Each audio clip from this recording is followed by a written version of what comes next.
प्यारे बच्चों, अस्सलाम वालेकुम। आज का क्लास जो है वो है 8th का, सब्जेक्ट है साइंस और डेट 4/5/2020 और हमारा टॉपिक है इलेक्ट्रोप्लेटिंग।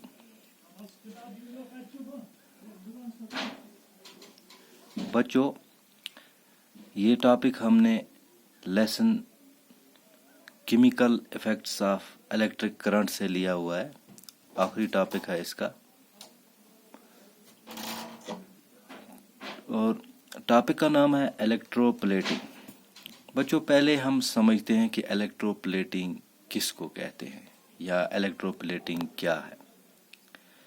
बच्चों, इलेक्ट्रोप्लेटिंग एक प्रोसेस है, एक सिलसिला है, एक तरीका है जिसके ज़रिए एक मेटल के ऊपर दूसरी मेटल चढ़ाई जाती है बिजली की मदद से। यानी electroplating is a process in which one metal is electroplated over same or another metal। तो उर्दू में हम कह सकते हैं बरकी रोग की मदद से या बिजली की मदद से एक धात को दूसरे धात के ऊपर चढ़ाना। तो इसी तरीके को या इस सिलसिले को या इस तजुर्बे को इलेक्ट्रोप्लेटिंग कहा जाता है।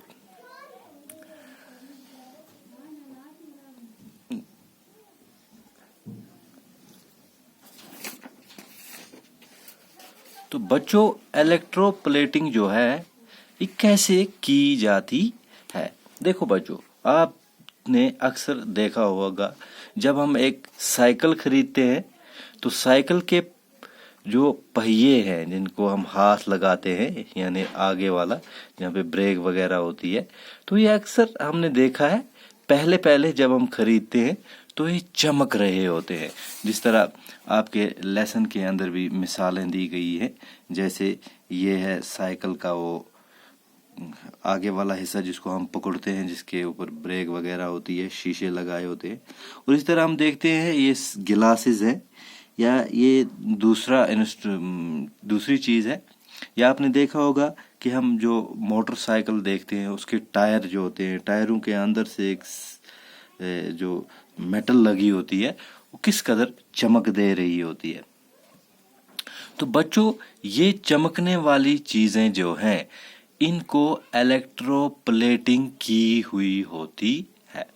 जैसे आपने ये बात भी सुनी भी होगी और देखा भी होगा कि अक्सर घरों में जो औरतें ये जेवरात पहनती हैं, तो अगर पहली बार आपने देखा होगा तो वो जेवर जो है वो चमक रहे होते हैं।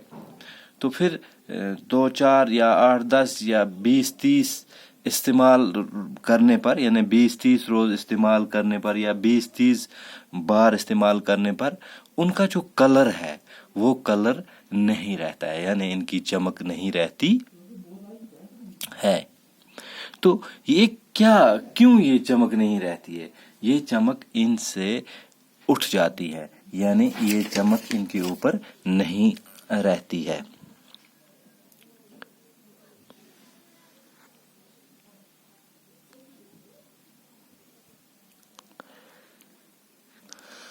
तो बच्चों, अब हम आगे बढ़ते हैं और देखते हैं ये जो इलेक्ट्रोप्लेटिंग है ये किस तरह की जाती है, यानी ये प्रोसेस, ये तरीका किस तरह किया जाता है। देखो बच्चों, इस प्रोसेस को यानी इस तरीके को या इस तजुर्बे को अंजाम देने के लिए हमें कुछ चीज़ों की ज़रूरत पड़ती है। सबसे पहले हमें एक बैटरी ले आनी है, यानी सेल जो करंट देती हो। उसके बाद हमें इलेक्ट्रोड्स की ज़रूरत होती है। इलेक्ट्रोड्स की ज़रूरत है, सॉल्यूशन की ज़रूरत है, वाटर की ज़रूरत है, कॉपर सल्फेट की ज़रूरत है। तो इस तरीके से हम इस तजुर्बे को करेंगे। देखो बच्चों, सबसे पहले हमें एक बैटरी लेनी है।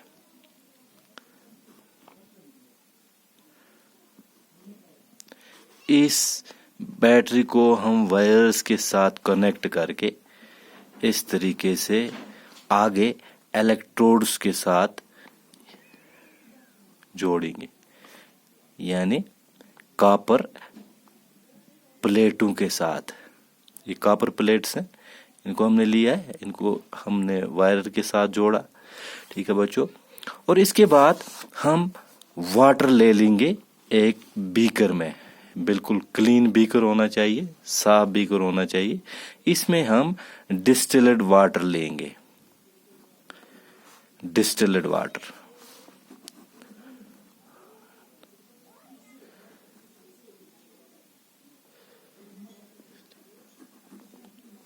Distilled water. बच्चों जैसा कि आप जानते हो डिस्टिल्ड वाटर हमने क्यों लिया, इसके अंदर करंट नहीं चलता है, इसीलिए हमने इस पानी को लिया। ये वो पानी है जो इंजेक्शन करने के लिए इस्तेमाल किया जाता है। ये नॉन आयनिक होता है, यानी इसमें आयन्स मौजूद नहीं होते हैं। तो यही वाटर हमने लिया। उसके बाद बच्चों हम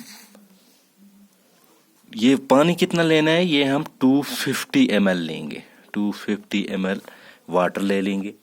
इसके बाद बच्चों हम इस पानी के अंदर कॉपर सल्फेट जो ड्राई होता है, पाउडर की सूरत में होता है, 2 चमचियां उठाकर इस डिस्टिल्ड वाटर के अंदर डालेंगे। यानी हमने 2 स्पून्स कॉपर सल्फेट के लिए और इस डिस्टिल्ड वाटर के अंदर डाल दिए। अब बच्चों इसके अंदर डालने के बाद, यानी कॉपर सल्फेट को इसके अंदर डालने के बाद हम फ्यू ड्रॉप्स ऑफ H2SO4 यानी सल्फ्यूरिक एसिड, इसको हम तेजाब भी कहते हैं, इस सल्फ्यूरिक एसिड को के 2 या 3 ड्रॉप्स हम इसके अंदर डाल देते हैं ताकि ये ज्यादा आयनिक बन सके, कंडक्ट कर सके करंट को, कंडक्शन ऑफ करंट ज्यादा से ज्यादा हो सके। तो इसके अंदर डाल देंगे। डालने के बाद हम बच्चों इसकी जो स्विच होगी या तार जो होगी उसको हम बैटरी के साथ कनेक्ट कर देंगे। जब हमने कनेक्ट किया तो इसके अंदर करंट फ्लो होगा, करंट बैटरी से उठेगा और फ्लो होगा। जब करंट इन इलेक्ट्रोड्स के अंदर पहुंचता है, यानी कॉपर प्लेट्स के अंदर पहुंचेगा, तो बच्चों हमें देखना है कि कौन सी तब्दीली रोनुमा हो रही है, यानी ये जो हमने सॉल्यूशन ली है इसके अंदर कौन सी तब्दीली रोनुमा हो रही है। तो करंट जो है ये हमने 15 मिनट तक, यानी 15 मिनट्स हमें इस चीज का इंतजार करना है।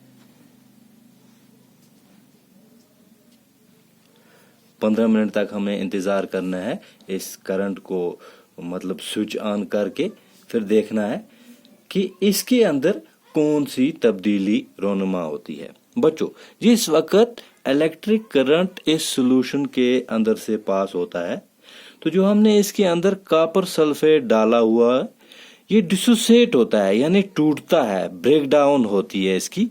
तो कॉपर अलग निकलता है और सल्फेट अलग निकलता है। तो कॉपर जो निकला ये जाके इन इलेक्ट्रोड्स के ऊपर बैठ जाता है, यानी जो कॉपर निकला ये जाकर बैटरी के जो नेगेटिव टर्मिनल के साथ हमने इलेक्ट्रोड जोड़ा हुआ है, नेगेटिव टर्मिनल के साथ ये कॉपर जाकर उसी इलेक्ट्रोड के ऊपर डिपॉजिट हो जाता है, यानी बैठ जाता है।